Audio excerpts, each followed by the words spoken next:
ವಾಗಿ ಹಾಗೂ ನೈಜ ಸುದ್ದಿಗಳಿಗಾಗಿ ವೀಕ್ಷಿಸಿ ಸತ್ಯ ಸುದ್ದಿ ನ್ಯೂಸ್. ನಮಸ್ಕಾರ ವೀಕ್ಷಕರೇ, ಸತ್ಯ ಸುದ್ದಿಯಲ್ಲಿ ನಿಮಗೆ ಸ್ವಾಗತ.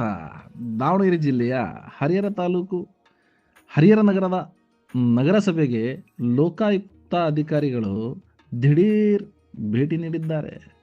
ಹೌದು ವೀಕ್ಷಕರೇ, ಇಂದು ಹರಿಹರ ನಗರಸಭೆಗೆ ಲೋಕಾಯುಕ್ತರು ದಿಢೀರ್ ಭೇಟಿ ಕೊಟ್ಟು ಕಂದಾಯ ಇಲಾಖೆಯ ಅಧಿಕಾರಿಗಳಿಗೆ ಮಾಹಿತಿ ಲಭ್ಯವಾಗಿದೆ.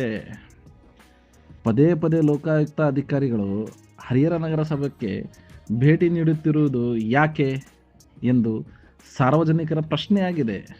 ಆದರೆ ಅಧಿಕಾರಿಗಳು ಎಚ್ಚೆತ್ತುಕೊಂಡದಂತೆ ಕಾಣುತ್ತಿಲ್ಲ.